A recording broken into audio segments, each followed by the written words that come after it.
By another Northern legend, Malcolm Dix.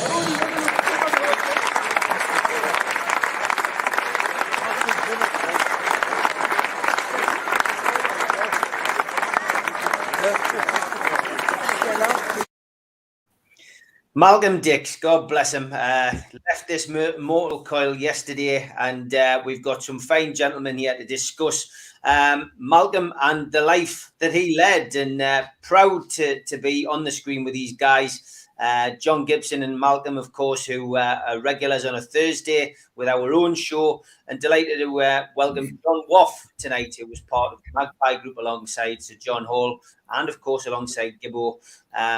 Back in the 80s and 90s when the Battle for United Part 1 took place. But welcome, guys. I'm going to start with you, John. You're in the top corner because you spent a lot of time with Malcolm, especially in that well-documented Battle for Newcastle United, where we tried to, Malcolm tried to get the club off Lord Westwood in first, but then obviously the battle with McKeague, which led to the Magpie Group being formed and subsequently being taken over by Sir John. And, well, we know the rest is history. But, just tell us a little bit about Malcolm, the man himself, John. Well, first of all, I would like to expand a little bit on the Lord Westwood era. John will be familiar with it, of course. But there are some aspects that very few people understand. Malcolm, of course, did apply to become a director, and a bit tongue-in-cheek, because I don't think he ever thought he was going to be invited into that particular boardroom. However, when it actually did blow up and fold up, there was an AGM that was put forward by the board and primarily Lord Westwood. And on that agenda was to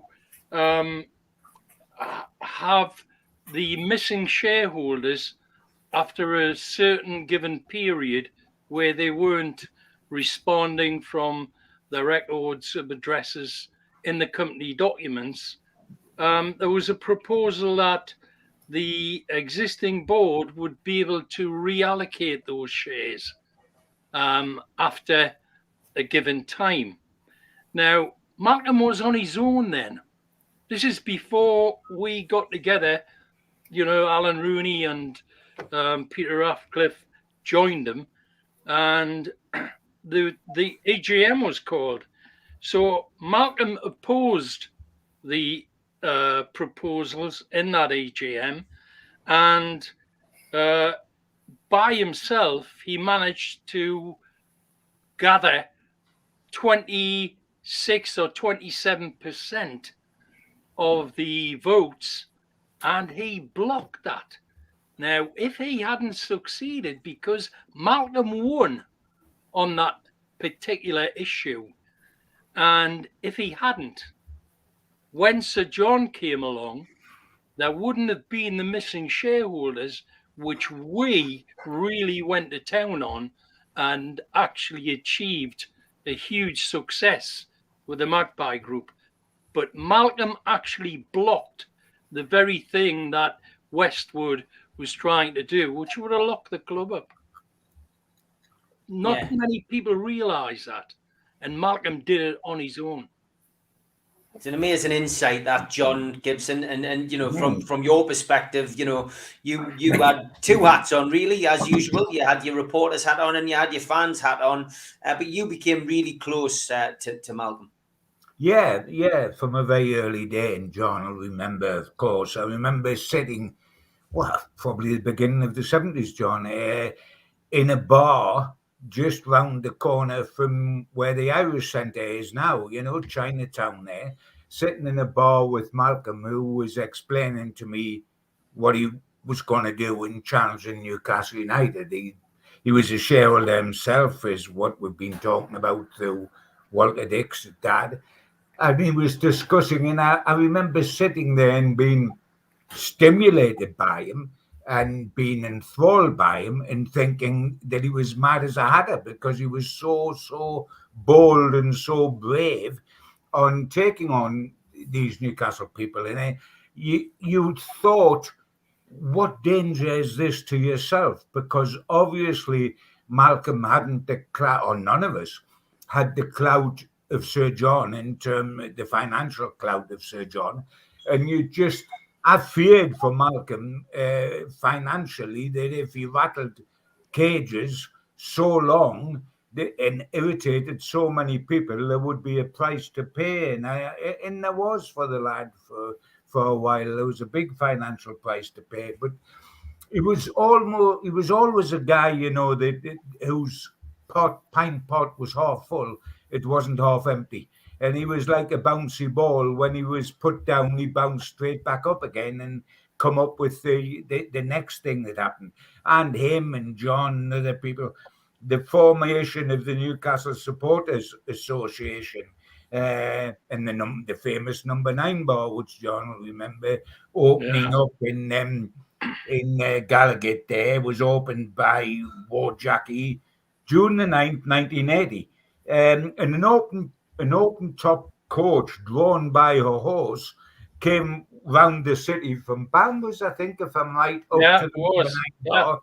Yeah, and on that coach was Albert Stubbins, Peter With, Len White, Ron McGarry, Charlie Wayman, and the number 9 bar was transformed, and the supporters had a place to meet, which was the Newcastle Supporters Association. And as you remember, John, the forerunner of all the fanzines that now happen, the Supporter, started then with the Supporter, which was the fanzine, the paper, which was 20,000 were printed and handed out free to fans on match days. And that was the forerunner of everything that's happening now. And that was the foresight that Malcolm Dix and those close to him had. And it was a privilege of mine to be in on the birth of that. And, a lot of people think, with the utmost respect to Sir John, and I know exactly how much he pays tribute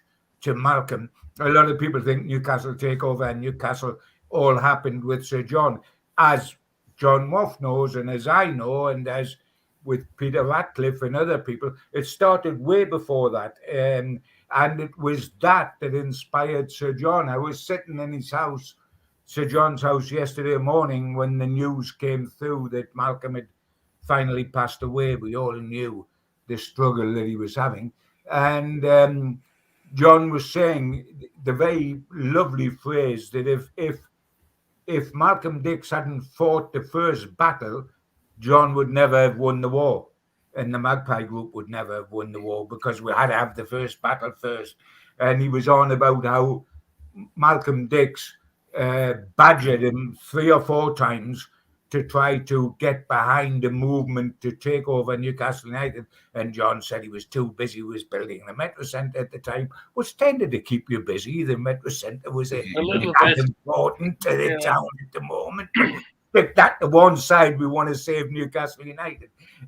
But he said he was too busy and he wouldn't get involved. And Malcolm was looking for another way of getting him to get involved, and very cleverly went to a dear mate of mine, another hack called Bob Pass, a lovely, lovely man, and got Bob to go in and talk to John Hall, on behalf of a national newspaper, which Bob was representing. And Bob was clever. He decided rather than go in, he would go in accompanied. And the accompaniment was a bottle of whiskey. He stuck the top off the bottle of whiskey, and he thought, John wasn't a whiskey drinker, but he thought, if I can get him on the whiskey and get him a bit maudling about the wonderful times, and he was pouring John the whiskey, and the more he poured the whiskey, and the more maudling John got, and the more romantic he got, he finally took the plunge and started to support the whole thing. And out of that, we got the Magpie Group, and out of that, we got success. Absolutely. Malcolm, you obviously played for Newcastle in the 70s. You're a legend in these parts, but you go away from a football club, and sometimes that's it. We don't see anybody. But you were back. You came. You were a frequent visitor to St James's Park. Of course, you managed Fulham at Newcastle. But you often kept your eye on what was going on up here. What was your first encounter, and what was your first recollection of Malcolm Dix? It came when I was a player, and we were. It was after a match, and we were out at one of the clubs in the city, and Malcolm and I, we got into conversation, and in all honesty, we finished up really having an argument. He was giving a supporter's point of view, and I was giving the player's point of view over how the club should be. And of course, it was wholly unlikely that we were ever going to agree on that. But Malcolm had, what I realized about him was that he had this very fixed picture in his head of where he wanted and what he wanted the club to be. And I think that he spent his life chasing that and maneuvering in all sorts of ways. And whenever we did meet up, we never had another row as such, but we always used to have very interesting discussions. And I had a lot of admiration for him. He just stuck to his guns all the time, and it didn't matter how you sort of tried to dispel his argument. He just stuck to his guns and kept going forward with it. And just listening to you guys, I can see now why he took it as far and for as long as he did, because the man, he was stubborn.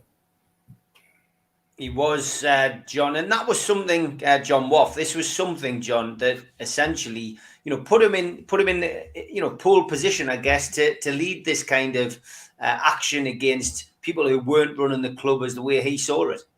Well, Malcolm had a target that never really moved, and it didn't change. As Malcolm says, his target was to actually achieve what we ended up achieving. So whatever happened in between really was just as we get through different phases. There you are. We did attempt to bring that man here a few times. Brian Clough, of course. Yes, but there was one thing that Malcolm used to do, which was, looking back now on it, was quite unique, because if anyone ever worked alongside Malcolm on a project, you will not be surprised to hear that Malcolm's lists are very famous. Whenever there was a meeting, Malcolm used to sit, first of all, and hand out cards about 3 inches by 6. And on each card, there was your list. And that list, he always chased up the next week and saw if the aspects of whatever was on your list. Malcolm's lists are famous, and they must mount a huge record in his, well, they've got a bedroom that isn't a bedroom, it's a storeroom. And lots of those lists must be in there. That was part of Malcolm's list, his life. But he had a very clear target all of the time. And after we'd done the things that we did, and we called an EGM because we got some legal advice that there was a thing called oppression of the minority shareholding going on. And unfortunately, the opinion wasn't quite as accurate as we would have liked to have been. But Malcolm, along with another shareholder, put himself forward as the mover for an EGM, which we had. And that was when we were all behind Malcolm, and we did a lot of work leading up to that particular EGM. And there was a time when, John will remember this, Westwood had a little news bulletin before, on the night of that AGM, where he predicted the meeting would be over in 5 minutes. Well, it lasted 2.5 hours. And I can tell you, it became a very fraught meeting because Malcolm nearly won. And the reason we didn't win on that night was because George Dixon, who was the biggest shareholder, you'll recall, and we later went on to buy his shares, he had given his proxy to the board that night. And when the tellers come around to do a vote count first, he asked for his proxy back and said, as a shareholder, I want to actually vote my shares on the night. And the tellers refused to do that. And that's illegal. That is actually illegal. Yeah. Unfortunately, George was a very quiet man and he didn't react and demand it back. But if George had withdrawn his votes on proxy that night and then voted with us, Westwood and all the others would have been out and Malcolm would have been in charge. That's how near we got on that night. Lots and lots of things, I promise you, that were banks of experience that we took forward when eventually Sir John came along. Fascinating that, John Gibson, isn't it? To hear that. I mean, this is just like, something which, we thought our takeover was long and drawn out, but this one really went the distance as well. Absolutely. Without a shadow of doubt. This was a long, bloody battle, the Magpie Group battle as well, when it came along, because as John knows only too well, because John was at the front of this in terms of the shares. It's a different sort of takeover to what happened when Ashley come in and what's happened now when Amanda's come in with her partners.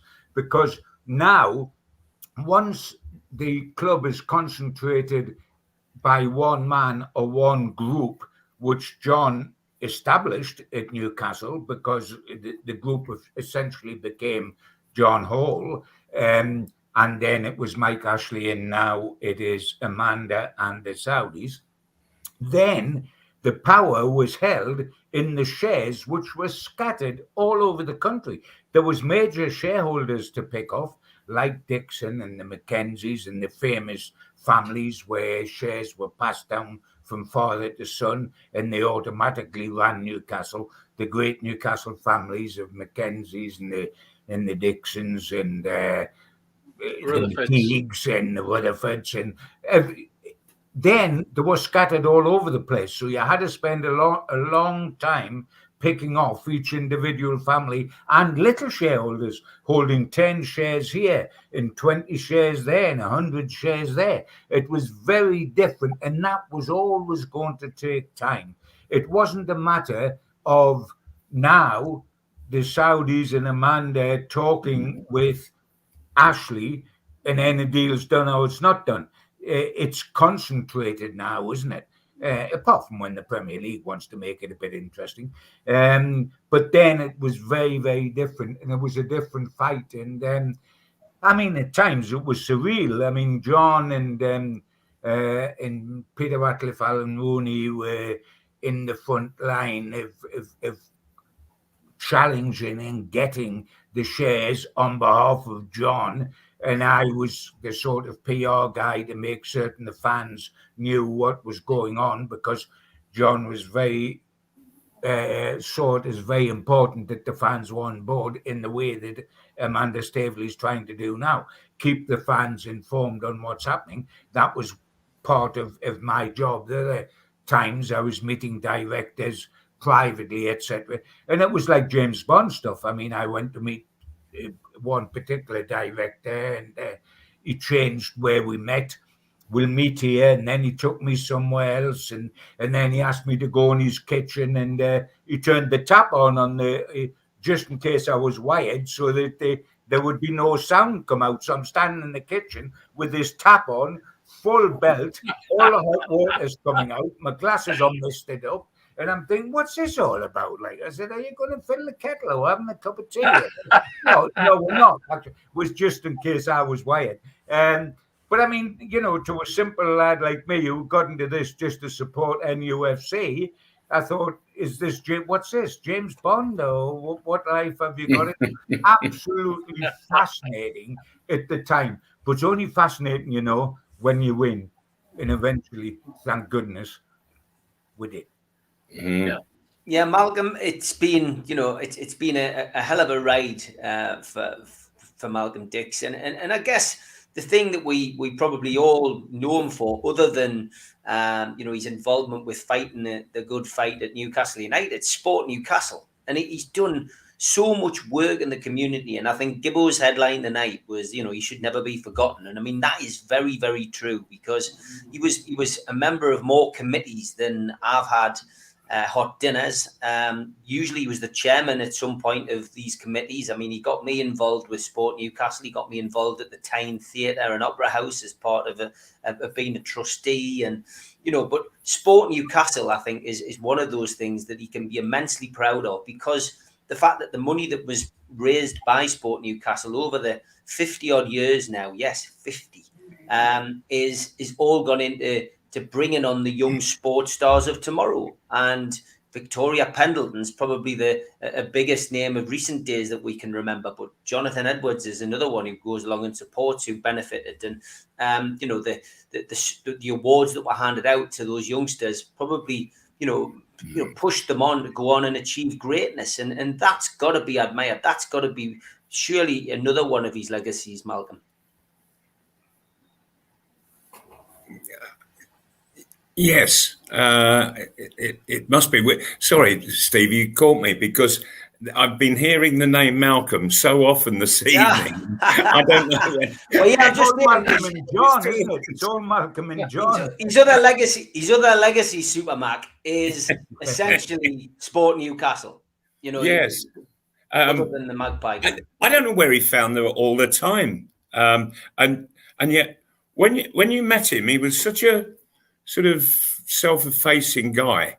You know, there was he just came across as a lovely, simple fella, and yet he had so much going on underneath the surface, as you've been describing.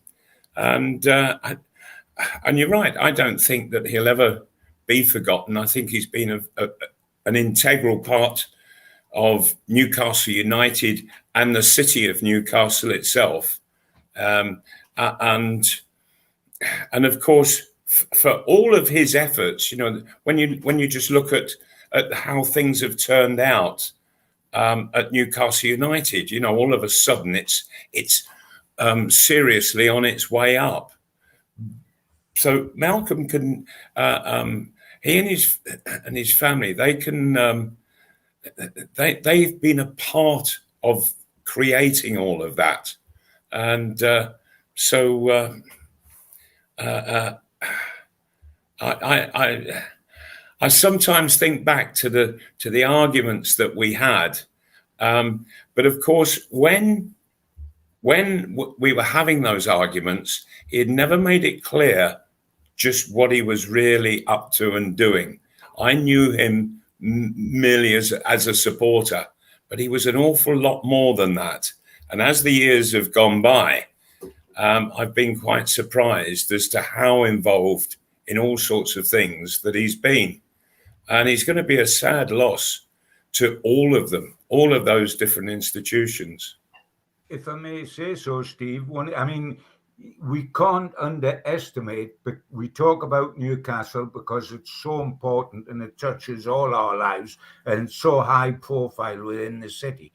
But the jobs he done with the Newcastle Sports Council that become Sport Newcastle over 50 years, where he was secretary or chairman or president, and the work that group did. I worked very closely with that group of people for 40 odd years, initially very much through Malcolm Dix and everyone since.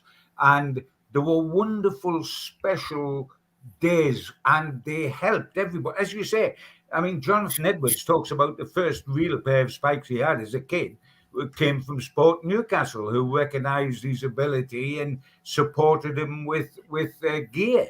And Mike McLeod, everybody's gone down that street. I remember Malcolm Dix on the very early days when one of the top awards went to Jackie Milburn way back, and it was handed out by the Duke of Edinburgh. And there's the Duke of Edinburgh sitting up on the top table. And who's that guy sitting next to him? In fact, the guy sitting next to everybody was always Malcolm Dix. So in the end, the question used to be, who's that sitting next to Malcolm Dix? Malcolm Dix.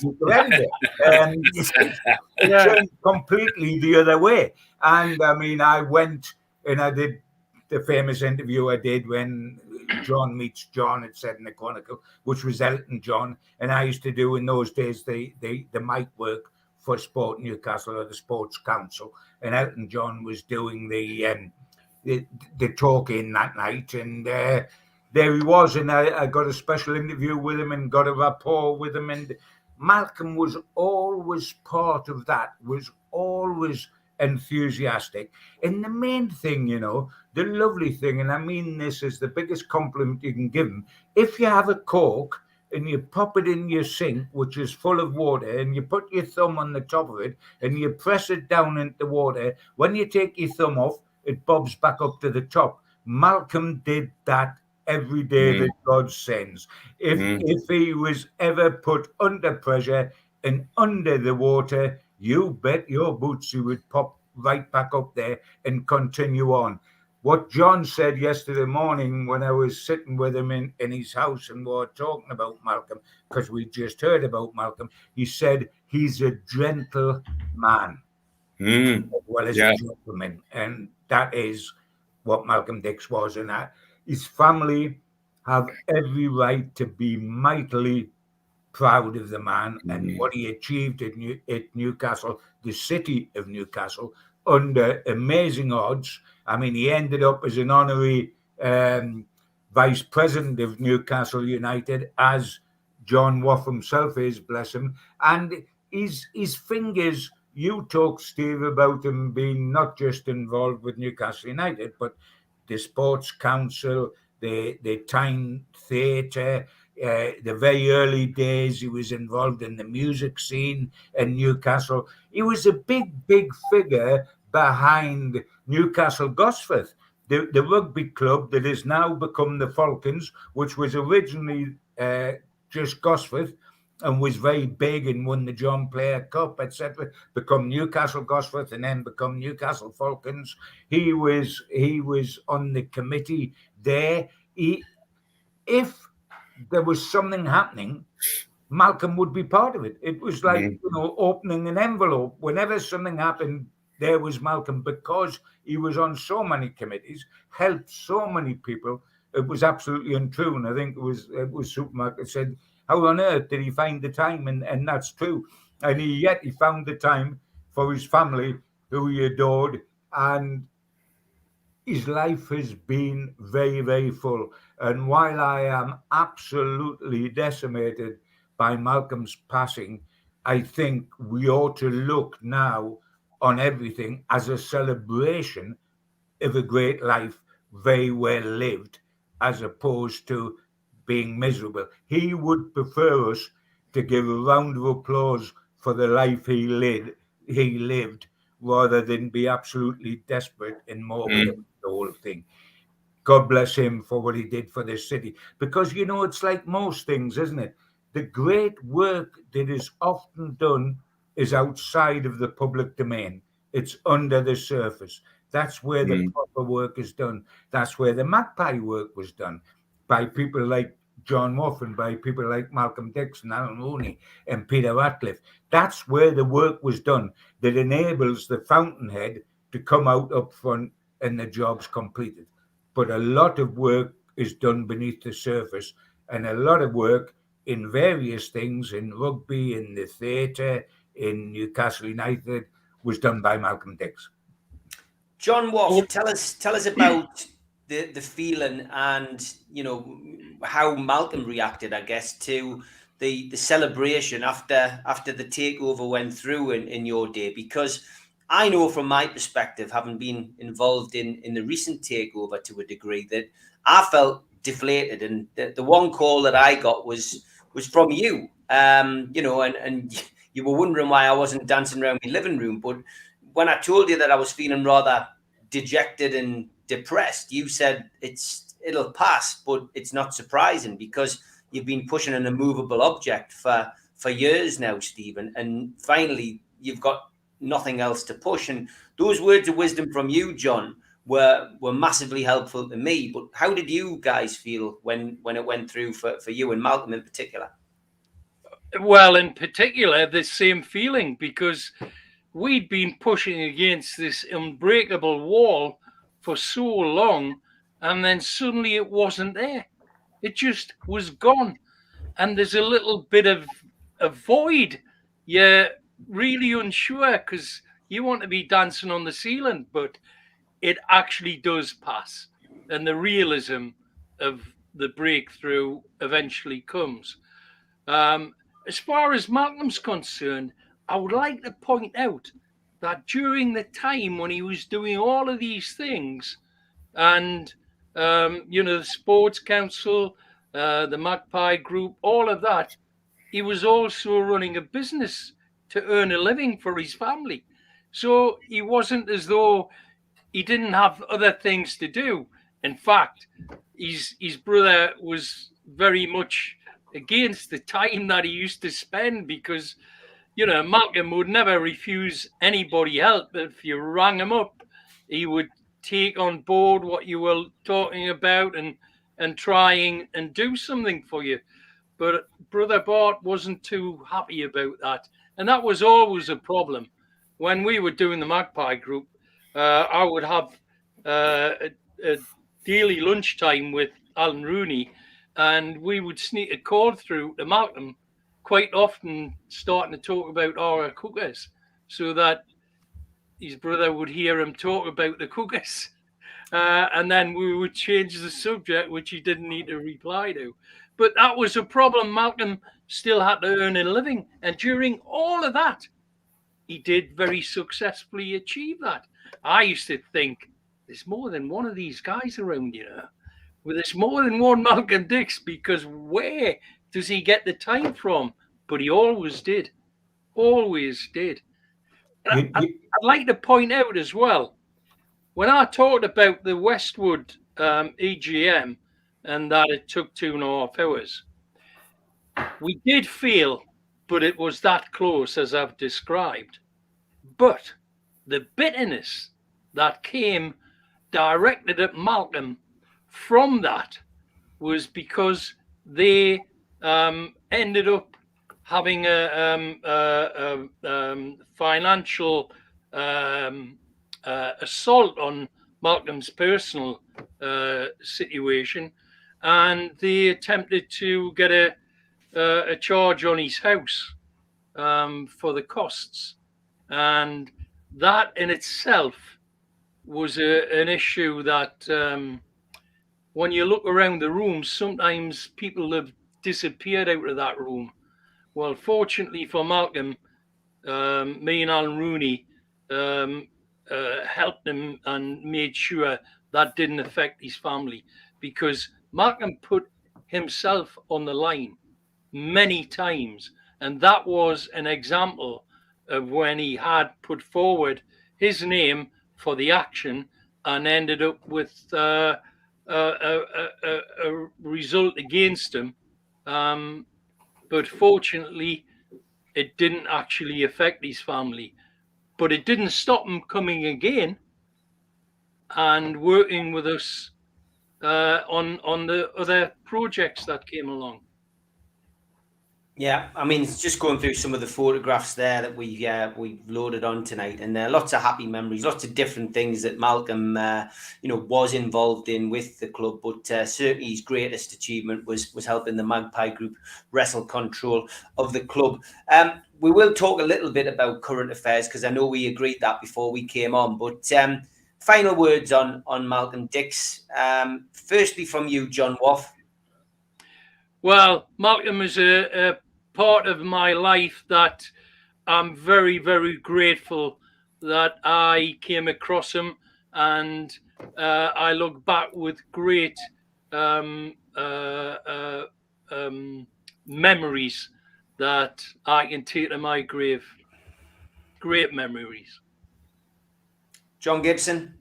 Yeah, a very, very special man. Down the years, I've been lucky enough to win quite a few awards as a journalist, and national ones as well as Northeast ones, Great Britain ones. But I always thought, that the real award that I should have won, I never did, which was much better than anything I did by coining phrases in the Chronicle, was my privilege to be part of the Magpie Group with John, who's on screen with me, with Malcolm, with Alan Rooney, with Peter Ratcliffe, all dear, dear friends, and Sir John, of course. And for me, because I'm a Newcastle United fan, because I have been since being a little lad on the terraces, my greatest achievement was being part of the Magpie Group. For me, the greatest thing that I'm proud of is being part of the Magpie Group. And when you were asking, Steve, how you felt when this takeover happened and how John Waugh felt when our takeover happened, may I add what I felt when that takeover happened, when the Magpie Group takeover happened? I felt terrified. You know why? Because I thought, what if we fail? We fought for 2 years to take over. What if results are as bad now as they were under the other lot? I mean, I went cold. I had won. I had something to fight until we won. And when we won, I thought, my God, what happens now? What happened? Thank goodness. Thank you. We got into the Kevin Keegan, the Entertainers, the third division, gone, second top of the Premier League. Thank goodness for that. That was my salvation. I was sweating like the bull in the field when we took over, in case it's okay taking over, but what if it goes pear-shaped then? The whole fans say, well, what are you lot about? You took over the club and you've bombed like everybody else. John Hall's Magpie Group didn't bomb. For that, I'm grateful. And as far as Malcolm Dix is concerned, it's been an absolute privilege to work with him professionally, and even more of a privilege to know him privately as a man. There's people that stand out in your life that are sort of milestones along your life, aren't they? And he is one of them. In the time I spent with John and the other boys of the Magpie Group, I will treasure forever. Very, very special time. Feel very humble about it. I was lucky to be allowed to hitch me wagon onto the back of that, and I've got great memories of it. Supermac, last word on Malcolm. all I can say is I've certainly, for as long as I knew Malcolm Dix, I had no idea just how he had been involved in all of these good works. Certainly, I knew him in one or two of them, but not such a huge number. But and it really has been quite a tribute that you have paid for him. And all I can say is, John, you must be considering writing a biography on the man for sure, because it's not publicly known all that has been said, and really you've just touched the tip of the mountain, I think, of the man. There's no question about that, and John Waugh knows better than anybody, because John was a front gunner in the whole of the Magpie Group, and we can't go on about it now because we'd have to go on all night and order breakfast of bacon and eggs for the end of the program if we took it all kick by kick. But there's so much that isn't in the public domain. There's so much to be told.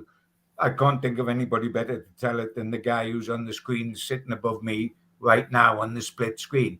Happy days. And I hope that John Waugh has the huge satisfaction he should have for the part he played in the Magpie Group. I know that Malcolm did, and I know how much John Hall is appreciative of everybody else. He is very anxious that he doesn't take all the glory just because he was the front man, that other people who are outriders but did the critical work get recognised for that.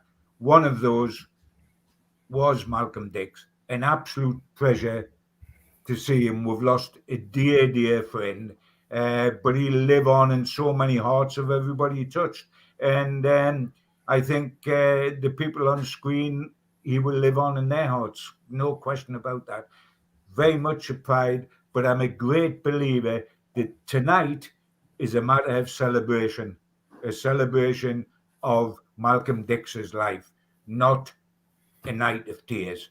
Let's celebrate the fact. Yeah, can I just, sorry, Steve, can I just ask a question? Do you think that Newcastle United should have a minute's silence before the Brentford game for him? I think Newcastle United must pay tribute to him, and I want them to have a minute's applause, not a minute's silence. Absolutely. Because I want them to applaud the man. Yes. Yeah, absolutely. And I think, judging by the club's social media and judging by Mayor Dag Gadusi's social media, I think they'll be doing just that. I think there'll certainly be a minute's applause and a tribute within the programme, which is, I know, something that John and I spoke about yesterday, and I'm sure you and John Gibson spoke as well, John Waugh, about that. So, yeah, I'm sure that they will. But, it's nice that we've been able to pay tribute. I've got so many stories and so many memories of Malcolm, and I did put up an interview, something I insisted on the 50th anniversary of Sport Newcastle, actually, that I came along and interviewed Malcolm Dix, because although he gave a lot of newspaper interviews, he didn't do too many in front of the camera about him. It was always about a battle that he was having or something that he was doing or whatever. So I luckily managed to interview him. Only 4 minutes, but I'll put the link to that into this program once we finish. But you can find it on YouTube. It was loaded up last night. And essentially just gave you a little insight into the man. And I also loaded last night a video which I'd forgotten all about. If you look for that flyer, it's on as Sir John Hall and Malcolm Dix. Basically, we were invited down to Wynyard, and this is a very special memory. So John invited us down to Wynyard to spend a bit of time with the Magpie Group, who first time they've been together for a while. And that interview is something that, has been probably under cobwebs for about 9 years. But if you watch that, it gives you great insight into Malcolm as a person. And I know that when I loaded it last night at the request of the family, it gave them a lot of pleasure. And I'm pleased to say that it actually put a smile on their face. It felt as if their dad was back in the room for the 90 minutes or so. So get onto that, have a look at it. And yeah, I'm sure Newcastle United will pay their respects to somebody who we loved very dearly. And I will to Missy's notes, of which I got a plenty whenever we met for a coffee in Blake's in Newcastle. And he always used to check up to make sure that you'd taken those notes into action.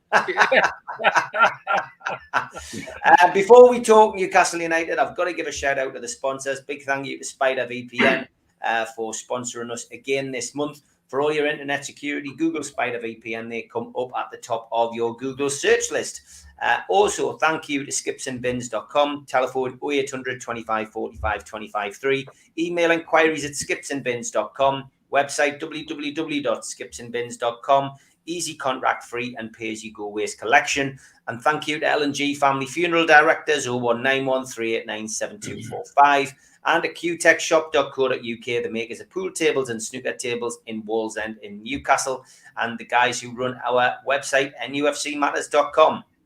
Also, thanks to Jab Signature, the makers of our flyers. You can find all of their new leisure wear at jabsignature.co.uk. If you're a first-time visitor to the channel, please subscribe. Hit the Newcastle Legends logo in the bottom right-hand corner, and you can subscribe for free. We still do 7 shows a week and a few more besides. Hit the thumb up to like the video. Click share to share to your other social media, and drop into the comments box to leave a comment, or to chat to like-minded Newcastle fans. We're also available as a podcast on iTunes and Spotify and other podcast providers. And usually that goes up within 24 hours of the show. Last chance really to get your tickets to see Malcolm and Gibbo at the Christmas Do, November the 19th. All proceeds go to the food bank. Junior Turner will also be along to sing his latest song, which we previewed last week on the Three Amigos. And Peter Beardsley and I will be on stage Friday, November the 26th at the Irish Centre a week after the Christmas Do. Tickets for that £15. You can buy tickets for both events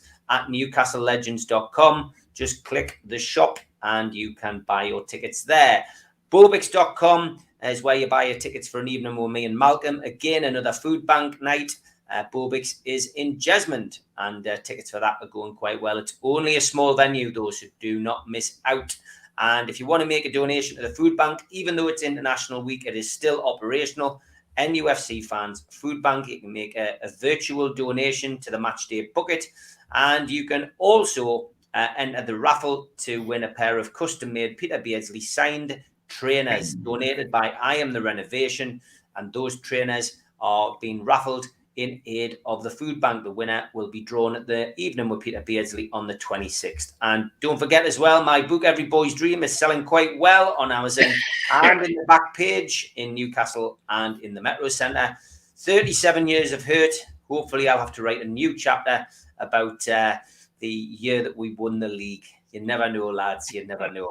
And that segues us nicely into the appointment of our new manager, Malcolm MacDonald. We'll go to you, Supermac, first. Eddie Howe gave his official press conference yesterday.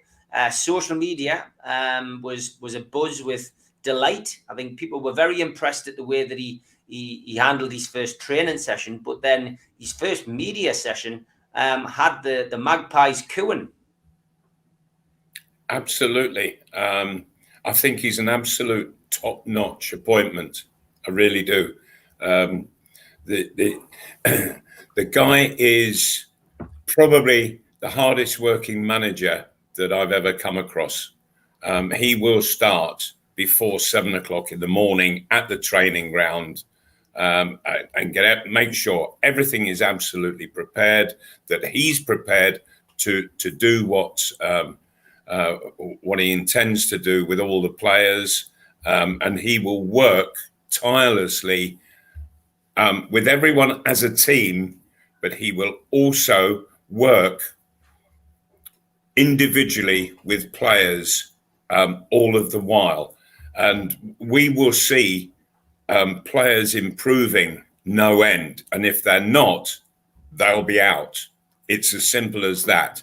He doesn't mess about, this guy, at all. And he knows that he has got a huge task on his hands, and he's not going to shirk it. He certainly won't. And I can't help but think that the players have almost gone part-timers, and all of a sudden now they've got the other extreme, and they will be getting a huge amount of training. I think that he's looked and thought they're not fit enough. He's looked and seen that the whole side is quite tactically inept and really needs working on. And this guy will be tireless. And he's signed a 2.5 year contract. But unlike Steve Bruce, he's got his family up here and they're house hunting as we speak. And so he's planning to settle here. And it wouldn't surprise me at all that if he's here come the end of this decade. This guy he works on the long term, but will bring huge improvement to what we've been witnessing over the last few years. Gibbo, you've covered some managerial appointments in your time. Where does this rate? Terrifically excited about it, without a shadow of doubt. it's been a very, very good week for Newcastle because we started off with the Eddie Howe appointment. He came over in his press conference magnificently. He talked on the front foot. He talked positively. He talked a lot of sense. And while he's got the youngest, most cherubic face I've ever seen on any manager in my life, he is as hard as nails underneath. Because if you get close enough, those eyes bore through your mind, I can tell you that. So, but he looks like a little cherub with a hand of iron inside the kid glove. And he was terrific on his interview. It's been a good week for PR for Newcastle. And when is the last time we said that? We've had 14 years of no PR under Mike Ashley. I mean, if Mike Ashley said a word, it was just up yours. Where that's 2 words, actually. Whereas Newcastle United with Eddie Howe, and then this afternoon, you might have caught it, guys, Amanda Staveley put out an interview on the Newcastle United official channel in which she interviewed about the situation on the back of Howe and how they're pleased with the Eddie Howe appointment and what they want to do for the club. And she said things like, we're going to absolutely overhaul the academy. Thank goodness for that. We're going to give funds in January. Thank goodness for that. She said the right thing, which is it's an awful month to buy in. Nobody wants to do it then because the price is rocket and you don't get the best deals. But beggars can't be choosers. Newcastle United need players, so they'll get some in January. And she also said that she could have waited, they could have waited to take over the club in, say, February or March after they saw what happened in the transfer window and whether Newcastle were going to go down or not. But that was too late. If you cared, you took over the club now and you got on with the work now. And that's what's happening. She also said that she will communicate all the time with the Newcastle United fans. And if they make mistakes, and we all make mistakes, by the way, they will own up to it and they will rectify them. That line of communication that will come to the fans through the owners and through Eddie Howe is something we're not used to. Now, I know it can be very easy to say words are cheap and the proof of the pudding is in the eating, i.e. results, etc. Eddie Howe's got a huge job because he's got to completely change the mindset of players who are used with timid tactics and fearful when going out there. Please don't let us lose. We will defend on the edge of our penalty area or maybe on the edge of the 6-yard line and hope for a note or hope for something on the break. It will not be like that in the future. And anybody that says, and I've had it said to me regularly since Eddie Howe was appointed, you look at Eddie Howe's record, his sides were never able to defend. They let in goals. This is a man that got Bournemouth from a 17-point deficit to stay in the Football League when they were going to go into the non-league and take them all the way up the Premier League and keep them there for 5 years. But their defences were bad. Never stopped them going through all the leagues, by the way. And all I can say to anybody that says that he is a positive coach and therefore his defence lets in goals is the last bloke that was accused of that was a fella called Kevin Keegan. And what he did for Newcastle United was absolutely superb. If you want to let in 3 goals, Eddie, but you guarantee me 4, that'll do for me. John, Waugh, exciting times. And I mean, you and I were lucky enough to have numerous chats with Amanda and me, Dad, in the build up to this takeover and helping them, giving them some advice, etc. I guess the other thing that I was delighted with Amanda with today was in the interview, she went, the Sports Direct signs, I'm looking forward to coming down. It's a slight frustration when I go into the stadium and I try to take a picture which doesn't have Sports Direct in it. Yeah, brilliant. But yeah, look, you got to know Amanda, and I know we can now openly talk about it. But it was great, wasn't it? Really, we knew last year, how much these people would, commit to the club if they were lucky enough to be the custodians of it. Yeah, absolutely. Staying power. That's what came through all of the time that I was involved. I just felt if they break the door and get through, we will be there. And I personally wanted to get Eddie Howe in. That was my personal choice. Lo and behold, we actually get there. This guy will do it. Everything that John talked about is all there. Kevin Keegan, how great was the defence? It was great enough to win all them bloody games. It was great enough to actually get to a point where there was frenzy about, can I get a ticket? Can I get in? It is absolutely, in my view, another session. And I'm going to be lucky enough to see some of it happening again. Wonderful. Absolutely wonderful. Yeah, it is fantastic. And lots of people in the chat as well, passing on the condolences to Malcolm, of course, but also celebrating the fact that we've got new owners, a new manager. And now we just need the results, I guess. Malcolm, McDonald, Supermac, the next game that Newcastle have is Brentford at home. It certainly looks like a different game now than it probably did a few weeks ago. Looking forward to that, and hopefully, we're going to get 3 points in that one, Malcolm. Yes, absolutely. It's a good one to start with for the new manager, and also he will have a completely different spirit in the dressing room with all of the players. He doesn't suffer fools gladly. So players can't start messing him about, as we witnessed them messing Steve Bruce about.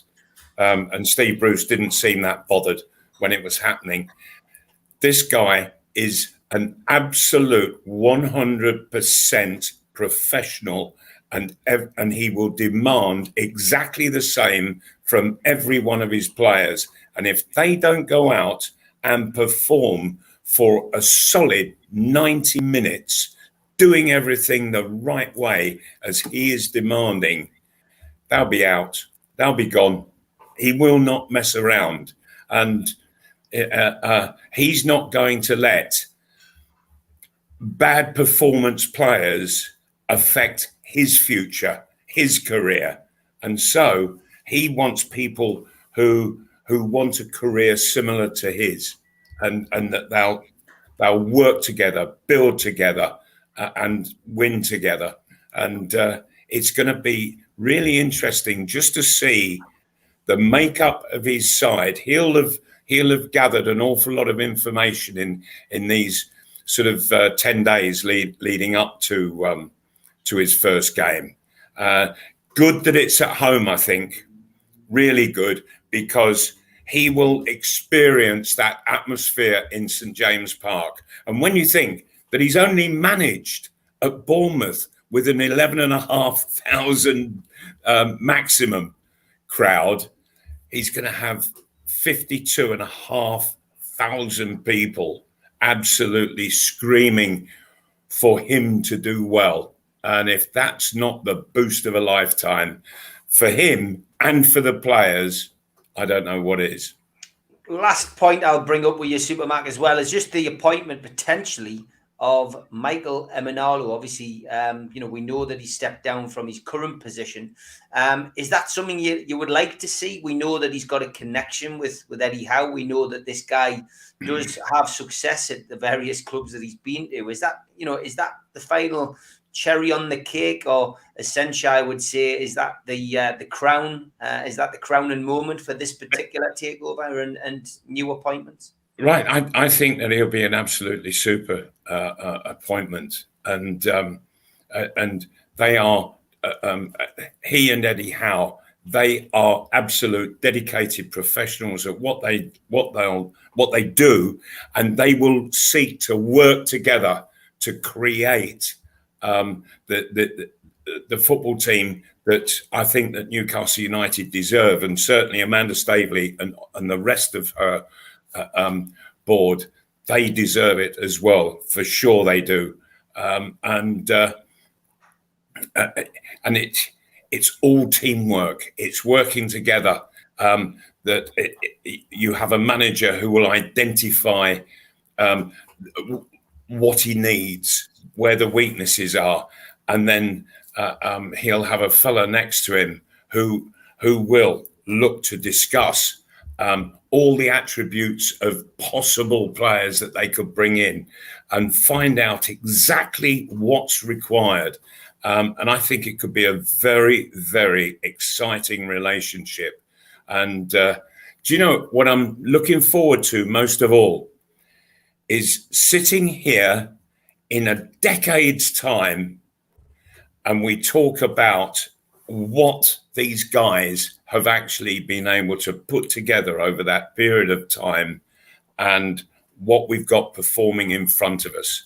It's going to take a while to overcome all the nonsense that this poor club has had to endure over the last few years. It's all going to change now, but it will take time to get it to where everybody would like it to be.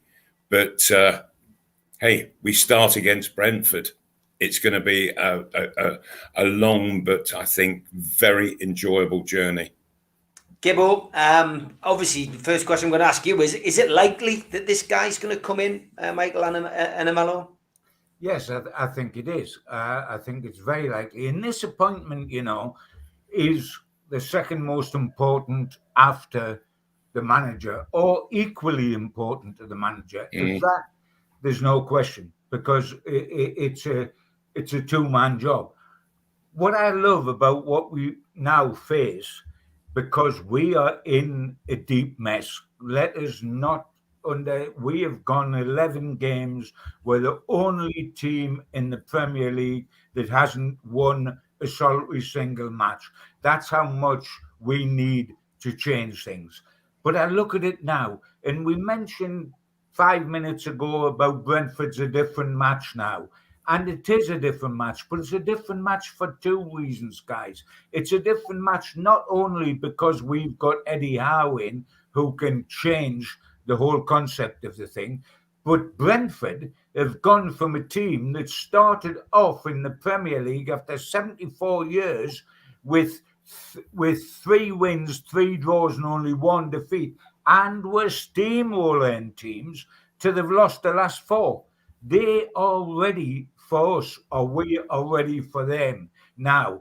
And we've got them at home. And I fully expect, without putting pressure on anybody, because I don't want to do that, I fully expect us to win and get our first win against Brentford.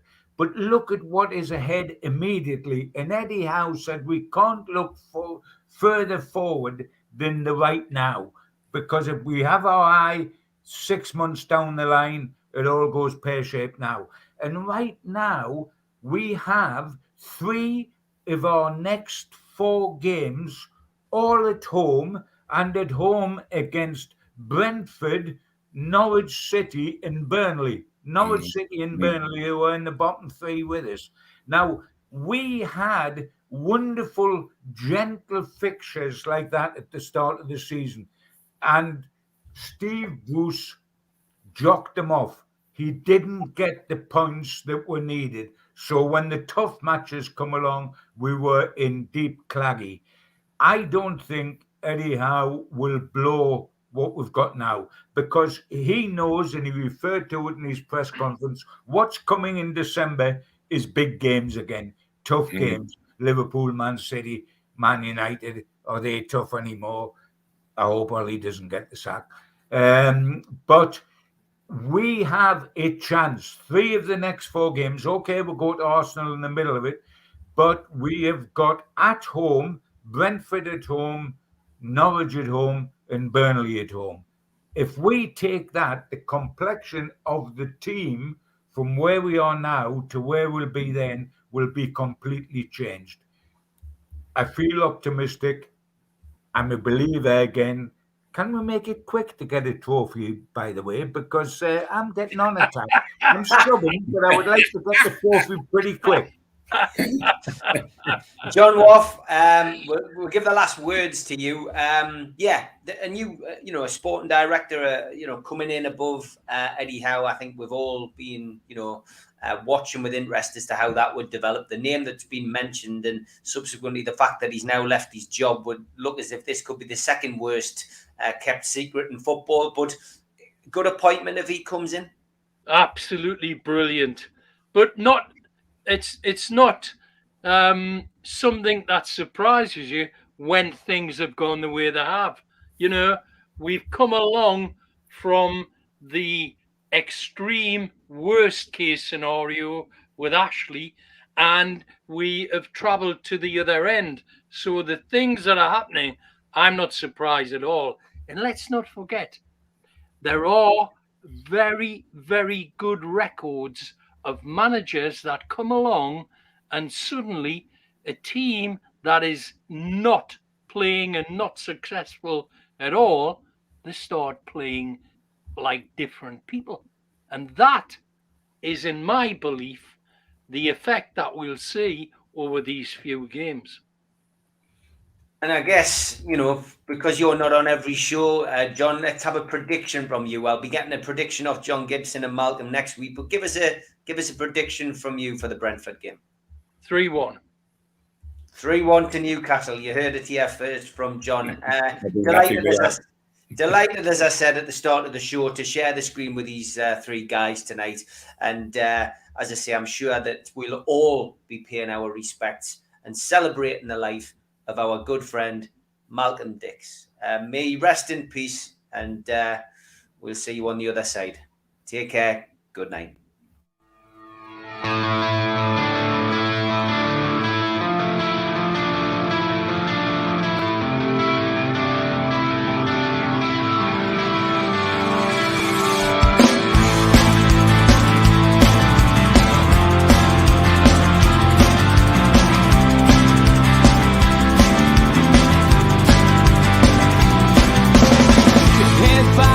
Critics attack. It feels like I've been talking to myself again.